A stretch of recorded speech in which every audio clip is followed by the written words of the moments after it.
Hello everyone, welcome back to my channel. Welcome to Bookmas Day 4. In this video, I decided I wanted to do a top books of 2025 so far. And this could change or be added to, seeing as I have a whole other month still to read books for the year, but I'm going to give you guys the list I have so far. And these are going to be all of my 5 stars that I've given. So I feel like, well, no, that's not true. I was going to say, I feel like I don't give 5 stars out very easily, but no, I don't know. We'll see. So, I'm going to start at the beginning of the year. So, I would say one of the first ones I read that I loved this year was none other than Clockwork Prince, of course. If you've been watching my videos for any amount of time, then you know that I am a big fan of Cassandra Clare. I love her books. I love them. I love her worlds. They're just so interesting, and they're so whimsical, and they're so just big and vivid, and it's so much fun to read. I love it so much. So definitely I would say Clockwork Prince was up there, but it still doesn't touch Clockwork Princess, which we'll get to, because that's definitely on this list.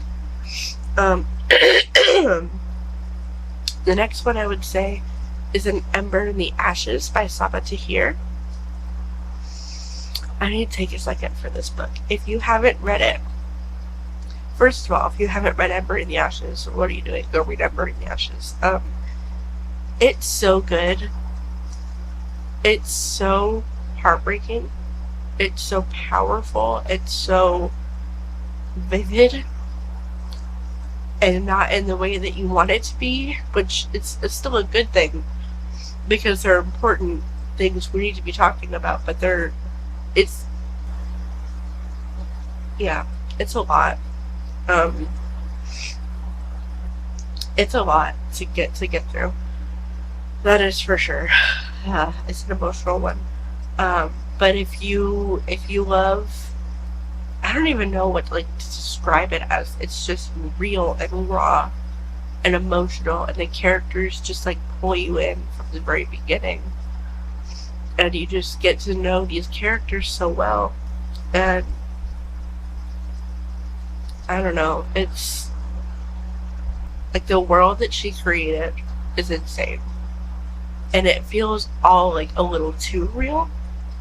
So it's not a great feeling when you're reading it, but just go read it. Please, go read it. I'm reading Charge Against the Night also this year, and I'm almost done with it, so that'll be on my list to film a review for at some point just the rest of this year. But wow. Her worlds are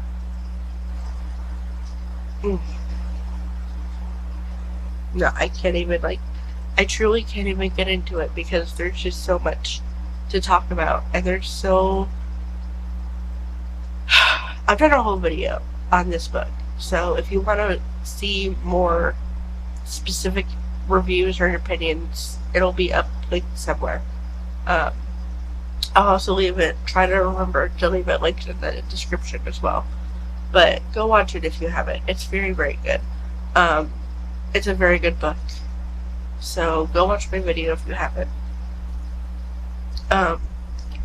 Let's see what else is there. I reread some of Edgar Allan Poe's poetry and stories, and I don't know how I forgot how dark he was, but I did.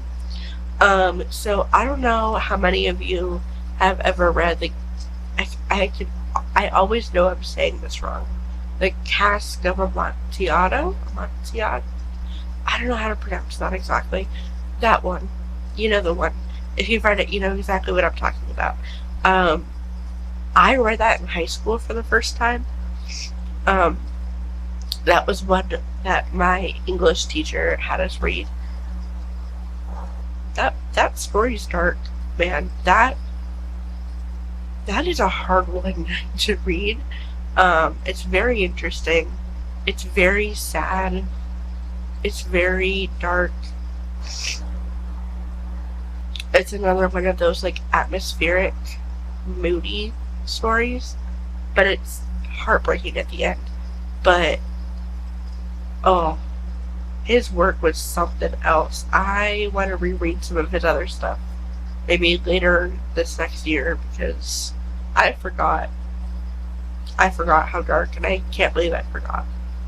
To be fair, that's the only story I've ever read of his so far, but I'm looking to read more because it's just interesting to me. And then, of course, there was Fearless. Cannot forget about Fearless. That was pretty good. I remember liking that one. Let me see. What did I give it? I don't remember. I gave it 5 stars. Okay. Yeah, I loved it. It's hard to keep track with like the different novellas sometimes, but yeah, no, I loved Fearless. That one was really, really good. Highly recommend Laurenroberts. I know people are very all over the place on opinions on her, whether they love her or hate her. I personally love her books. Do not love Fearful so far. I haven't finished it yet, but I already know I'm not going to love it because it's about Kit, and I don't really care about Kit. I want Kai and Peyton, so whatever. But I already know I'm not going to love that one, so it's fine. I did get back into the Click. I've kind of gotten into it again off and on like the last couple years because I've been following okay. I've been following Ellen Marlowe, who plays Claire. If you know, you know. I've been getting back into that series because I've been following her on TikTok, and she makes these videos about the series and like talks about her experience filming and everything with all the girls.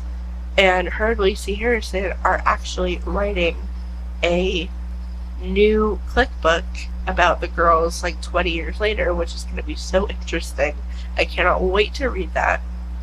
And again, Ellen, if you so happen to watch this, but you won't, but if you will, if you do, I would still love to be an ARC reader for that new book, please, and thank you. That would be really cool to do. But yeah, I loved that series so much as a kid. So this year I read the manga version, which was very interesting and very cool. So that was fun. One thing that was a letdown, actually, I'll talk about this one because I can't make a whole video on this. One thing I read this year that I had never read before was The Princess Diaries, like the original book. Guys, why was I so bored? It wasn't great. It wasn't easy to follow along with. Maybe that's just that I'm used to the movies now. I never read the book. I never really even knew that it came from a book, to be honest. So, has anyone else read the book? Like, did you grow up reading the book first? Do you like it? Have you read it? Have you not read it? Let me know, because I was so disappointed. Like, no, I'd rather just watch the movies. So, I was very disappointed in that one. But, okay. Here we go. Clockwork Princess.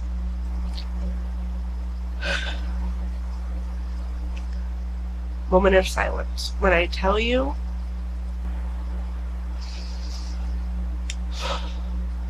I'm not going to take it to the extreme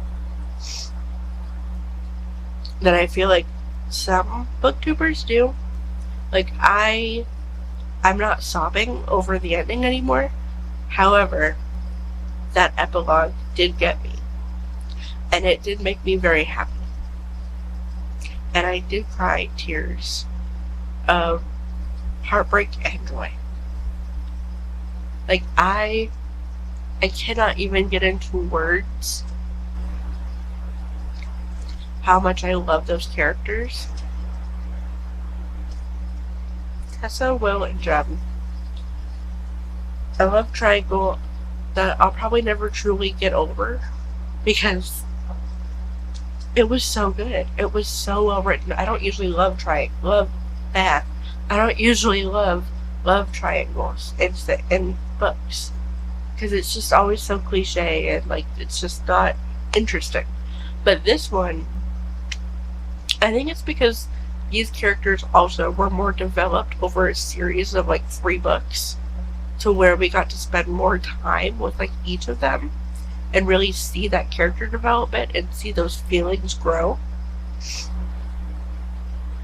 And it makes me emotional. I love that love triangle. It's so good. It's gonna get me every time. But I'm not crying and sobbing over it anymore. But it's gonna get me. It's gonna get me. The next one is Bleacher Report by Kenna King, which I've already done a whole video on this, but I loved this book. I have never been the type of person to be like, oh, I want to read a sports romance, because if you know me in real life, I don't like sports. Like, I don't watch sports except for Michigan for my dad. I'll watch with him, but anything else, I'm just not a sports person. So it's just not my thing. In books, media, whatever. So I didn't think I would care, but I got an arc for this one, and I decided to give it a try because I wanted to be able to like spread my whatever, or my genres. So I read it and I loved it, and now I want to read more by Kenna King. So maybe I'll turn into like a hockey book romance girl. Who knows? We'll see what 2026 holds. Like, let's calm down. But we'll see. Maybe I'll get into more of these books. I know there's a lot of them out there already. Like the hockey romance series. There's a lot out there on that. It's a little intimidating. So I'm not going to go there yet. I want to read a little bit more by Kenna King because I know she has some other ones as well. So I'm going to check out those first. We'll see where we go from there. And then, so the only other one I can talk about that was high enough was The Hunger Games that I read this year. Oh my goodness. I know so many people warned me countless times that I was going to need tissues, that I was going to sob. And boy, were they spot on. I cried so hard. If you've read the book or seen the movies, then you know when Rue dies,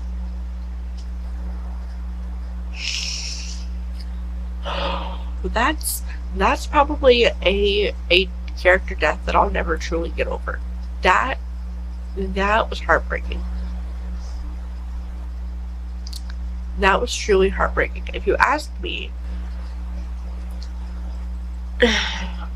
the ending should have been a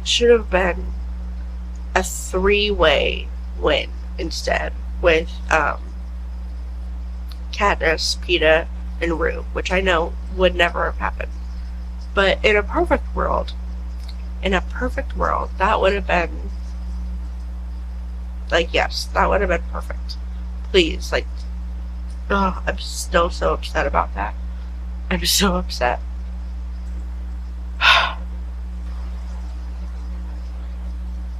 No, I will not accept that ending. Sorry, will not accept it. And I already know that there's more things coming in Catching Fire that I am not ready for. So we'll see how that goes. That reading vlog will probably be out next year at this point because it's a thick book and I just haven't felt like picking it back up, but I really need to. But yeah, I'll definitely be doing a reading vlog for that as soon as I can, I promise. To all the people that are waiting for my videos, which is nobody. Who am I? Nobody. It's fine. I don't know. I'm just not ready to go into that world because it's gonna break my heart. It's gonna break my heart, and I'm not ready for it. But you know, it's fine. Everything is fine. Everything's great. I'm just, I'm a little bit of a mess right now, so we're gonna let that go. It's fine. So, that was all of the books that I have given 5 stars to this year. Not nearly as many as I was hoping, but, it's fine. Not every book is gonna be a 5-star. It is what it is. So, it is. So, I'll see you guys in the next video. I love you so much. Thank you so much for watching.